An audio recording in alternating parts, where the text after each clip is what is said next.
Hello दोस्तों, मेरा नाम रवि कुमार है। मैं प्रोजेक्ट टी पॉइंट से बोल रहा हूँ। आज हम लोग सी और सी प्लस प्लस का सीरीज स्टार्ट कर रहे हैं, जिसमें सी और सी प्लस प्लस की सारी चीज़ें हम आपको बताएंगे। तो स्टार्ट करते हैं हम लोग सी से। ठीक है, तो सबसे पहले हम देखते हैं कि सी लैंग्वेज क्या होता है, सी किसे कहते हैं। ठीक है, इसके बारे में सारी चीज़ें हम बात करेंगे।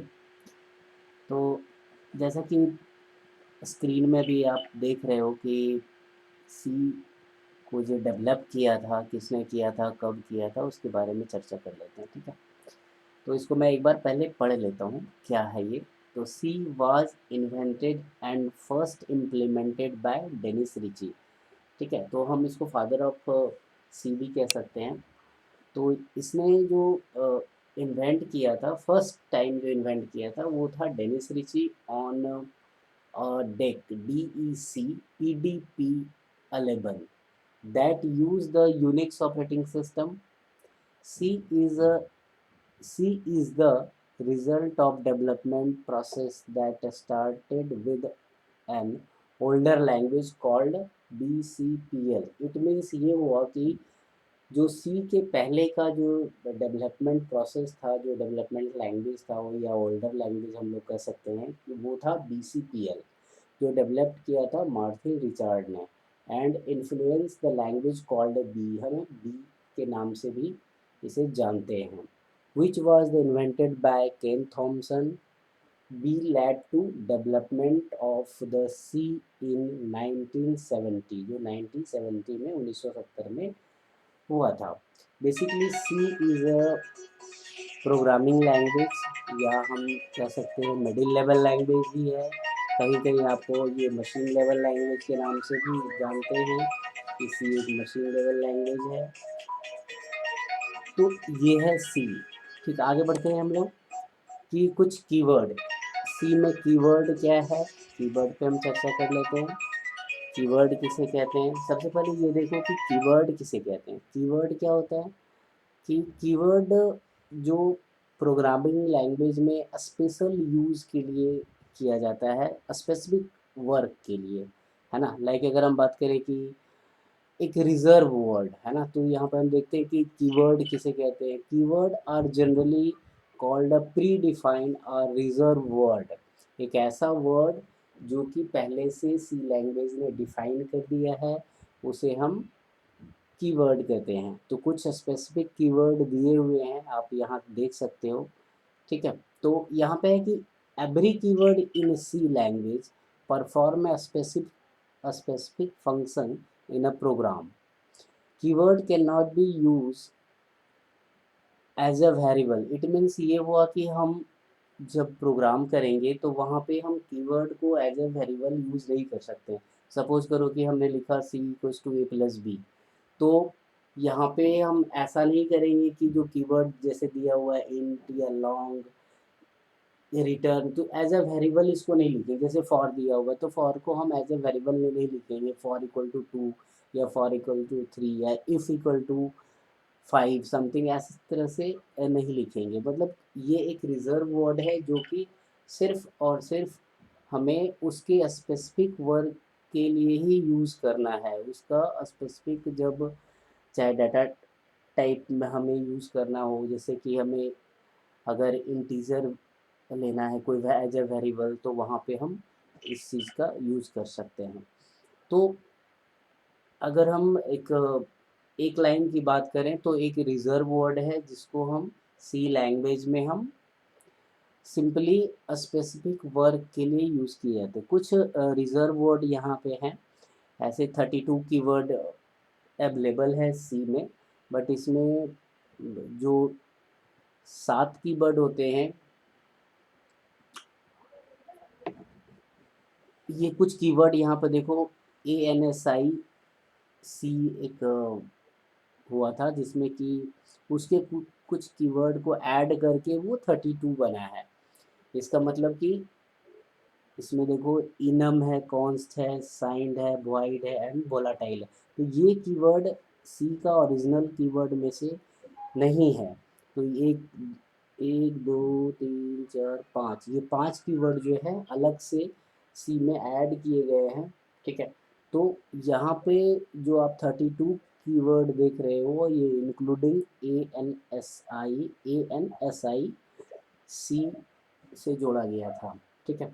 तो कुछ कीवर्ड हैं जैसे auto, break, case, char, const, continue, default, do, double, else, enum, extern, float, for, goto, if, int, long register, return, sort, signed, size of static, struct, switch, type def, union, unsigned, void, volatile and while, ठीक है। तो ये सारे keyword हम लोग पढ़ेंगे आगे, ठीक है। नेक्स्ट हम देखते हैं कि कुछ डाटा टाइप होते हैं। पहले देखते हैं कि डाटा टाइप क्या होता है। Data type basically type of data, it means कि हमारा डेटा किस कैटेगरीज का है, वो नंबर है या डेसिमल नंबर में आता है या कोई स्ट्रिंग है, कोई कैरेक्टर है, तो उसे कहते हैं टाइप ऑफ डेटा। मीन्स वो डाटा का टाइप क्या है, तो उसी को कहते हैं data type. Data type means categories of data या टाइप ऑफ डेटा, जो आपको सुटेबल लगे वो आप कह सकते हो। तो कुछ डेटा टाइप हैं। तो यहाँ पे 5 टाइप के डेटा टाइप हैं, जैसे कैरेक्टर हो गया, इंटीजर हो गया, फ्लोटिंग पॉइंट हो गया, डबल हो गया, फ्लोटिंग पॉइंट हो गया, एंड उसको जो डिनोट किया गया है वो है, जैसे कि हम कैरेक्टर नहीं लिख सकते, उसके लिए हम कैर यूज़ करेंगे। इंट, इंटीजर अगर है तो इंट यूज़ करेंगे। फ्लोट है तो फ्लोट मतलब डेसिमल पॉइंट, जैसे कि 4.5 हमने लिख दिया तो हम उसे फ्लोट कहते हैं। डबल भी होता है वही, एंड वाइड। तो इस तरह का हमारा जो सिंबॉलिक, एक सिंबल में लिखने का प्रोसेस है, कुछ इस तरह से होता है। तो यहाँ पर दिया हुआ है इस तरह सारी चीज़ें, जैसे कैर हो गया, अनसाइन कैर हो गया, साइंड कैर हो गया, इंट हो गया, अनसाइंड इंट हो गया। आप देखो यहाँ पे सबके साइज भी दिए हुए हैं कि नंबर ऑफ साइज क्या होगा, तो ये नंबर ऑफ साइज बिट में दिया हुआ है, बिट्स में दिया हुआ है। तो जैसे शॉर्ट इंट हो गया, short int, unsigned short int, signed short int, long int. तो ये सारी चीज़ें दिए हुए हैं कि किसका कौन सा डाटा टाइप है, उसकी साइज क्या है और उसका एक मिनिमम रेंज क्या है। तो चाहो तो आप इसको देख सकते हो वीडियो को स्लो मोशन में। नेक्स्ट बढ़ते हैं हम। आइडेंटिफायर। आइडेंटिफायर क्या होता है।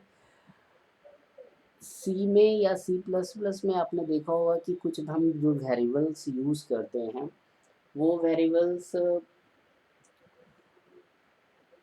को यूज़ करने का एक रूल्स होता है। ये नहीं कि हम कुछ भी लिख दें, ठीक है। वो कुछ सिंबल यूज़ कर दें या कुछ इंटीजर व इंटीजर यूज़ कर दें, मतलब नंबर यूज़ कर दें, तो वो हम ऐसा नहीं कर सकते। तो कुछ आइडेंटिफायर बेसिकली यही हुआ कि जो वेरिएबल्स हम यूज़ कर रहे हैं तो उसका एक पर्टिकुलर रूल क्या है, उस रूल को फॉलो करके हम उस वेरिएबल को यूज़ करना, ठीक है। तो वही है इसमें लिखा हुआ। C plus plus the name of the variables, functions, label या various other user defined object. User defined object का मतलब होता है यूज़र जो जो डिफाइन कर सकता है या डिक्लेयर कर सकता है, तो वो सारे ऑब्जेक्ट कॉल्ड आइडेंटिफायर, वो आइडेंटिफायर होते हैं। तो आइडेंटिफायर क्या होता है, जो यूज़र के द्वारा डिफाइन किया गया हो प्रोग्रामिंग में। तो प्रोग्राम में हम यूज़र क्या डिफाइन कर सकता है, मेन तो डिफाइन कर नहीं सकता। वो क्या करेगा, जो प्रोसेस वेरिएबल्स हैं, अगर उसको प्लस करना है तो उसे 2 वेरिएबल की ज़रूरत है। जैसे लाइक लिख दिया इंट ए या इंट बी, इंट सी, तो C equals to A plus B. तो यूज़र ने क्या डिफाइन किया, ए बी सी। तो ये यूज़र डिफाइन जो ऑब्जेक्ट्स हैं या वेरिएबल्स हैं, तो ये जितने भी ऑब्जेक्ट या वेरिएबल्स होते हैं ये सारे आइडेंटिफायर होते हैं। तो उसे उससे लिखने के जो प्रोसेस है या रूल्स हैं उसी को हम देखते हैं आगे कि किस तरीके से हम उसको लिख सकते हैं। The first character must be letter, कह रहा है कि फर्स्ट कैरेक्टर जो होगा वो लेटर होना चाहिए, ठीक है। और एन अंडरस्कोर, अंडरस्कोर भी अगर हम डाल देते हैं स्टार्टिंग में तो कोई दिक्कत नहीं है, तो वो भी वो एक्सेप्ट कर लेता है। And subsequence character must be either letter, digit और अंडरस्कोर। इसके बाद जो है अगर हम कुछ सपोज लेटर हमने एक पहला डाल दिया, ए डाल दिया, इसके बाद हमने लिख दिया 1 2 3, तो वो एक्सेप्टेबल होगा। बट अगर हम पहले ही लेटर ना लिख के पहले ही नंबर लिख दें तो वो इनकरेक्ट हो जाएगा, इनवैलिड हो जाएगा, वो यूज़र एक्सेप्ट सॉरी प्रोग्रामिंग में वो एरर दिखा देगा। ठीक है, कुछ करेक्ट सिंटैक्स हैं यहाँ पे दिए हुए हैं, जैसे कि करेक्ट क्या है और इनकरेक्ट क्या है। तो इसमें जैसे हमने काउंट लिखा तो हम ये देखेंगे, इसे PEST 23 लिख दिया, हाई अंडर, देखो यहाँ अंडरस्कोर का यूज़ किया गया है तो हम ये कर सकते हैं। बट इसी में हम डॉट डॉट इस तरह से नहीं कर सकते हैं, कोई अदर अंडरस्कोर ही यूज हम कर सकते हैं, अदर कोई सिंबल हम यूज नहीं कर सकते हैं। जैसे कि यहाँ पर देखो एक अदर सिंबल यूज़ किया गया है, HI एक्सक्लेमेशन मार्क्स दिया हुआ, THER, तो ये चीज़ें हम नहीं दे सकते। तो हमें सिर्फ इसमें ये याद रखना है कि स्टार्टिंग में वो हमारा लेटर होना चाहिए, ठीक है, या फिर अंडरस्कोर होना चाहिए, तो एक्सेप्टेबल है। और बाकी आपको याद रखने की कोई ज़रूरत नहीं है, बाकी आप नंबर डाल दो। और ध्यान सिर्फ ये रखना है कि हम कोई अदर सिंबल ना यूज़ करें। ठीक है, तो आइडेंटिफायर क्या हो गया, जो यूज़र के द्वारा वेरिएबल फंक्शंस या लेबल या वेरियस टाइप के जो हम वर्क करते हैं प्रोग्रामिंग में, उसमें जो हम वेरिएबल डिफाइन करते हैं उसी को हम आइडेंटिफायर कहते हैं। ठीक है, चलिए आगे बढ़ते हैं। अब वेरिएबल्स क्या होते हैं, इसमें हम देखते हैं कि वेरिएबल्स क्या होते हैं। वेरिएबल्स, इसमें एक बार पढ़ते हैं कि variables is a named location in memory that use to hold a value that may be modified by programmer. All variables must be declared before they can be used.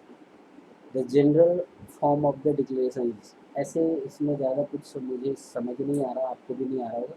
Simple ये चीज़ें समझ लें कि अगर जो हम मेमोरी के अंदर कुछ ABCD या कुछ भी वेरिएबल हम इनिशलाइज करते हैं, डिक्लेयर करते हैं, सॉरी डिक्लेयर करते हैं, तो वहाँ पे वो जाके मेमोरी में स्टोर हो जाता है। ठीक है, उसका लिखने का तरीका है, सपोज हमें इंटीजर वेरिएबल अगर डिफाइन करना है तो हम इंट IJK ABCD जो भी लिखना चाहते हैं वो लिख सकते हैं। अगर हमें शॉर्ट इंट यूज़ करना है तो हम कीवर्ड इस्तेमाल करेंगे, आपने कीवर्ड भी पहले देखा होगा, तो वहाँ पे हम शॉर्ट इंट यूज़ करेंगे। अनसाइंड इंट करना है तो इस तरह से, अगर हमें कैरेक्टर करना है तो कैर यूज़ करेंगे। तो सिंपली वेरिएबल वो है जिसका डिक्लेरेशंस हम प्रोग्रामिंग के ड्यूरेशन में कर सकते हैं। ठीक है, तो वो एक वेरिएबल्स हैं, तो उसमें उसके पहले आप कोई डाटा टाइप लगा दो ताकि वो ये पता चले कि भाई कि वो इंटीजर है, कैरेक्टर है या फिर और कुछ है। ठीक है, एक और चीज़ में लिखा हुआ है कि where variable are declare, variable will be declare in 3 basic place. अब ये क्या है कि वेरिएबल्स कहाँ हम डिक्लेयर कर सकते हैं। फर्स्ट है इनसाइड द फंक्शन, फंक्शंस के इनसाइड में हम कर सकते हैं। In in the definition of the function, parameter जब हम पैरामीटर पास कर रहे होते हैं तब कर सकते हैं, या outside of the function, functions के हम बाहर में भी इसको डिक्लेयर कर सकते हैं। They are the local variable, formal parameters and global variable. तो इसी को कैटेगरीज में बांटा गया है कि भाई ये लोकल वेरिएबल है या फॉर्मल पैरामीटर्स हैं या global variable. Formal parameters normal जो हम पैरामीटर यूज़ करेंगे आगे देखेंगे तो वो फॉर्मल ही पैरामीटर होते हैं, उस एक नाम दिया गया है कि ऐसे हम उसको जनरली पैरामीटर्स ही कहते हैं। ठीक है, लोकल वेरिएबल्स वो वेरिएबल्स होता है कि जो हम फंक्शंस के अंदर डिफाइन करें, और वो जो वेरिएबल है वो फंक्शंस के जो मेंबर हैं वही उसको यूज़ कर सकता है, दूसरा कोई उसे यूज़ नहीं कर सकता। ग्लोबल वेरिएबल्स में क्या होता है कि हम outside of the functions use कर लेते हैं ताकि जितने भी फंक्शंस हैं वो उसको यूज़ कर सकता है ग्लोबली। तो आपको नाम से ही पता चल रहा होगा कि ये ग्लोबल है ना। तो वेरिएबल्स क्या हैं, जो कि मेमोरी में एक जो लिटरल्स हैं उसको स्टोर करता है, उसको डिक्लेयर करता है। ठीक है, कि उसने बता दिया कि भाई यहाँ पर मेमोरी में जो जहाँ पे फ्री स्पेसेस हैं वहाँ पे जाके वो वेरिएबल ए स्टोर हो गया या बी स्टोर हो गया या हमने सम लिखा तो वो स्टोर हो गया। तो इस तरह के लिटरल्स को हम वेरिएबल्स कहते हैं। अब आगे देखते हैं लोकल वेरिएबल्स। लोकल वेरिएबल्स क्या होता है, जैसा कि मैंने पहले ही बताया आपको कि लोकल वेरिएबल वो होता है कि इनसाइड द फंक्शंस के अंदर हम उसको डिक्लेयर करते हैं, जो सी में या सी प्लस प्लस में यूज करते हैं। आप देख रहे हो कि यहाँ पे जो लिखा है वॉइड func1, तो यहाँ पर इंट एक्स लिखा हुआ है। इट मीन्स कि यहाँ पर ये लोकल वेरिएबल्स है, बिकॉज कि ये फंक्शंस के अंदर ही डिक्लेयर किया हुआ है, फंक्शंस के बाहर डिक्लेयर नहीं किया हुआ है। इट मीन्स कि फंक्शंस का, अब सपोज़ कि अगर मान लो हम यहाँ पर x को प्रिंट कराते हैं तो वो 10 प्रिंट कर देगा, ठीक है। और बट अगर ये फंक्शन 2 जो बना हुआ है यहाँ पर भी x है तो इसकी वैल्यू यहाँ पे, तो ये अलग है और ये अलग है। ऐसा नहीं समझना है कि ये मतलब इसी में है और ये भी इसको इसी में है। अगर सपोज करो यहाँ पे हम प्रिंट करा देंगे, इंट के ऊपर ही प्रिंट करा दें, तो वो क्या करेगा, वो एरर दे देगा, वो बोलेगा कि भाई आप जो वेरिएबल है आपने डिफाइन नहीं किया। बट अगर हम इसी को ग्लोबल डिफाइन कर लें कि, तो ये दोनों फंक्शंस उस वेरिएबल्स को यूज कर सकता है, ठीक है। तो हमें ये याद रखना है कि लोकल वेरिएबल क्या होगा, जो कि locally means inside of functions उसको यूज कर सकता है, और ग्लोबल वेरिएबल को डिक्लेयर करते हैं आउटसाइड ऑफ द फंक्शंस, जो कि जितने भी हमारे फंक्शंस हैं उसको वो एक्सेस इजीली कर सकता है। अब इससे पहले था फॉर्मल पैरामीटर्स, तो इसमें बताया गया था कि जनरली ये पैरामीटर ही होता है। इसमें पैरामीटर्स का मतलब ये होता है कि जो हम फंक्शंस को पास करते हैं, देखो इसमें दो चीज़ें होती हैं, एक तो आर्गुमेंट होता है, दूसरा पैरामीटर्स होता है। आर्गुमेंट मतलब होता है जब हम फंक्शन को कॉल करते हैं, आगे आप इसको देखोगे क्लियर, अभी तो ज़्यादा इसको समझ नहीं आएगा। जैसे कि हम एक फंक्शन हमने बना लिया, जैसे कि फंक्शन 1 ही है अगर हम बात करें, और हमने एक कहीं पर भी इसको फंक्शंस बना लिया है, और हमने मेन से वाइड मेन जो लिखते हैं वहाँ से हमने क्या किया कि उस फंक्शंस को कॉल कर लिया। कॉल करने के बाद और उसको वैल्यू जब हम पास करते हैं, तो जो वैल्यू पास करते हैं तो वो आर्गुमेंट्स हैं, और जो जब वो वैल्यू उस फंक्शंस में एक्सेस होता है, इट मीन्स आप यहाँ पे देखो, यहाँ इंट इज अंडरस्कोर इन लिखा हुआ है, तो यहाँ पर आप देखो कि कैर पॉइंटर एस एंड कैर सी जो लिखा हुआ है, तो ये आपका पैरामीटर्स हो गया। इसको पैरामीटर्स कहते हैं, और जो फंक्शंस के जहाँ से कॉल किया जा रहा है वहाँ से जब हम वैल्यू पास करते हैं तो उसको आर्गूमेंट्स कहते हैं। तो एक बार इसमें क्या लिखा है उसको थोड़ा देख लेते हैं। If function is to be argument, it must declare the variables that will accept the value of the argument. वही कह रहा है जो मैं कह रहा था। This variables are called formal parameter of the function, the sorry they behave like any other local variable inside the function, ठीक है। तो ये चीज़ें होती है इसमें फॉर्मल पैरामीटर में, जो हम लोकल वेरिएबल से वैल्यू को पास करते हैं, चाहे मेन से पास करें या कहीं दूसरे फंक्शन से पास करें, तो इस तरह का ये चीज़ें होती है। नेक्स्ट देखते हैं ग्लोबल वेरिएबल।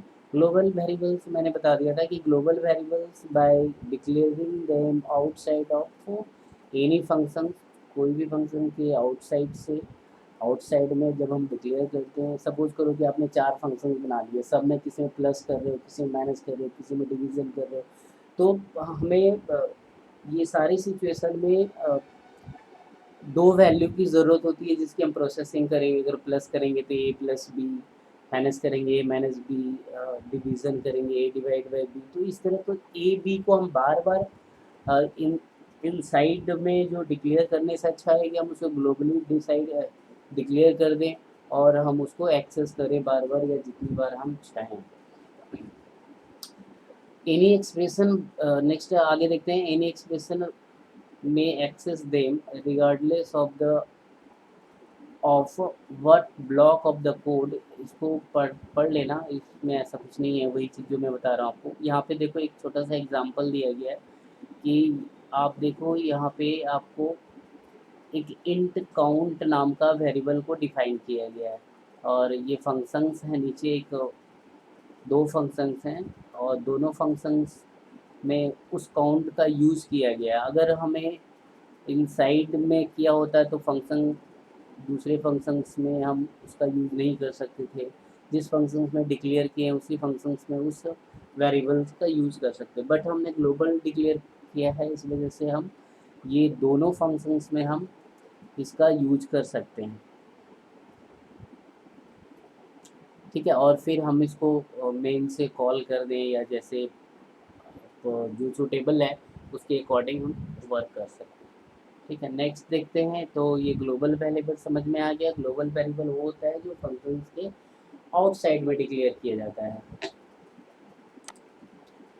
एक्सेस मॉडिफायर, अब कुछ एक्सेस मॉडिफायर देखते हैं। एक्सेस मॉडिफायर दिया हुआ है, जैसे एक count const variable can be given the initial value.